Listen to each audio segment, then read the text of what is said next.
Today we're going to break down how the S&P 500 is actually calculated. And if you think you already know everything there is to know about the S&P 500, you hear about it all the time, stick with me, I think you'll learn something new. Now, one of the reasons we care so much about the S&P 500 is because it's actually considered a relatively stable way to invest your money. This is the returns of the index over the last 5 years. So we start in October of this year, mid-October, and go back 5 years to mid-October of 2014.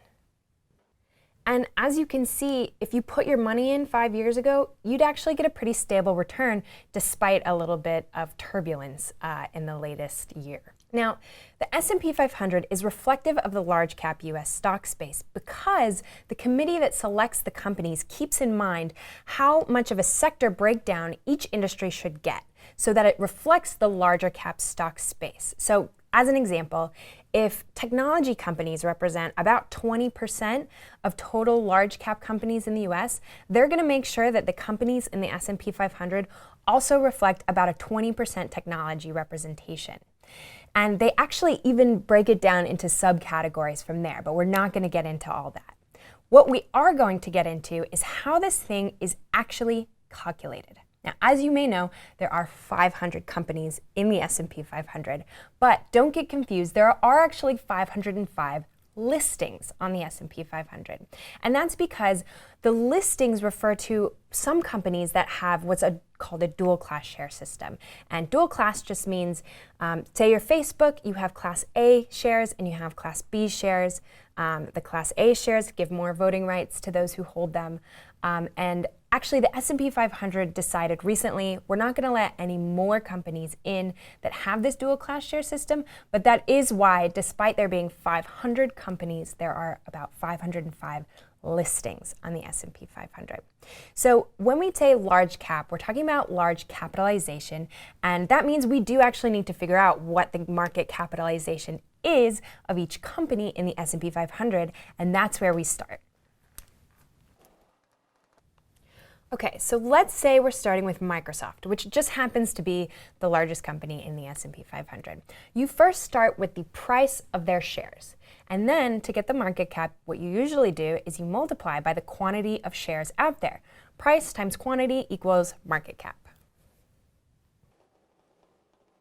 But for the S&P 500, we have to do one additional thing.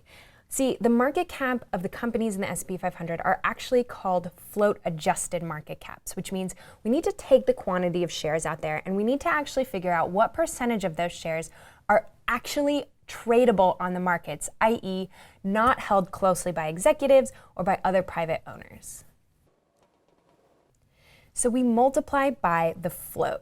Again, the percentage of the shares that are out there ready to trade. And this gives us the float-adjusted market cap of a company. That's just one company though. Remember, there's 500 companies in this index, so you're going to repeat this 500 times. I'm not going to make 500 lines here, you get the idea. But once you have all of those, you're going to sum them up, and what you're going to get is the total market cap of all the companies in the S&P 500, which right now is about $24 trillion. But we're not done quite yet. There's still one more step. Because the S&P 500 isn't 24 trillion, right here you can see it's 3,000. So what we do is we put a divisor under this number.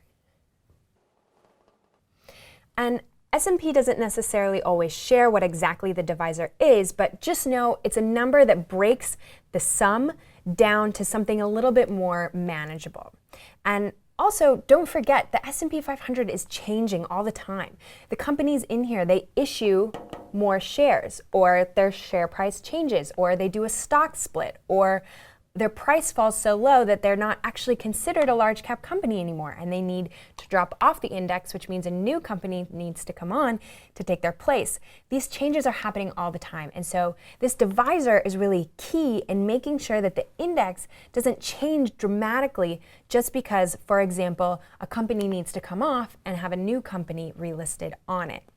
And this divisor is changed, if that happens, at the end of the market so that the next day when markets open, the index has not changed, even though, let's say, there's a different company with a different market cap.